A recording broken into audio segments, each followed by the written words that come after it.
Commentaire de saint Thomas d'Aquin sur l'évangile de Jean, chapitre 5, à partir du verset 32. Le Christ produit les témoignages eux-mêmes, un témoignage humain et un témoignage divin. Le témoignage humain. Il y en a un autre qui rend témoignage de moi, et je sais qu'il est vrai.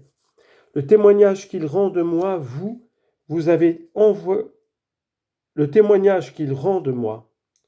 Vous avez envoyé vers Jean et il a rendu témoignage à la vérité.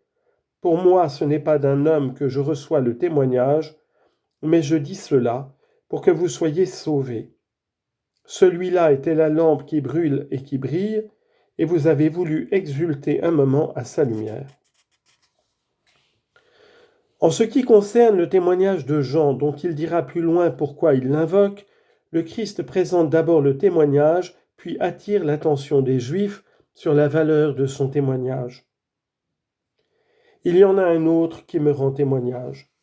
Le Christ présente donc ici le témoin. Cet autre, selon saint Jean Chrysostome, c'est Jean-Baptiste, dont il est dit plus haut. Il eut un homme envoyé de Dieu, son nom était Jean. Il vint comme témoin pour rendre témoignage à la lumière afin que tous croient par lui. Jean chapitre 1, verset 6. Le Christ attire maintenant l'attention des Juifs sur la valeur du témoignage de Jean, d'abord en soulignant la vérité de ce témoignage, puis en rappelant l'autorité de Jean. Les Juifs, en effet, avaient fait appel à lui. Le Christ met en lumière la vérité du témoignage de Jean en disant « Et je sais, c'est-à-dire je tiens pour certain, qu'il est vrai le témoignage que me rend Jean. » Son père Zacharie avait en effet prophétisé ainsi à son sujet. Citation, « Tu marcheras devant la face du Seigneur pour préparer ses voies, pour donner à son peuple la connaissance du salut. » Luc chapitre 1, versets 76 et 77. Or, il est manifeste qu'un témoignage menteur n'est pas porteur de salut mais de mort, car le mensonge est une cause de mort. Citation, « La bouche qui ment tue l'âme. » Sagesse chapitre 1, verset 11. Si donc le témoignage de Jean doit donner la connaissance du salut, son témoignage est vrai. La glose explique ces paroles autrement. Plus haut, le Christ a parlé de lui en tant que Dieu, mais ici il parle en tant qu'homme. Le sens de ces paroles est alors, si moi en tant qu'homme je me rends témoignage, sans Dieu, c'est-à-dire si Dieu le Père ne témoigne pas, alors mon témoignage n'est pas vrai. En effet, la parole humaine, si elle n'est pas soutenue par Dieu, n'a aucune vérité, car, citation, « Dieu est vrai, mais tout homme est menteur. » Romains chapitre 3, verset 4 et psaume 115, verset 11. C'est pourquoi, si nous concevons le Christ comme un homme séparé de la divinité et non conforme à elle, alors il y a mensonge à la fois dans son essence et dans ses paroles.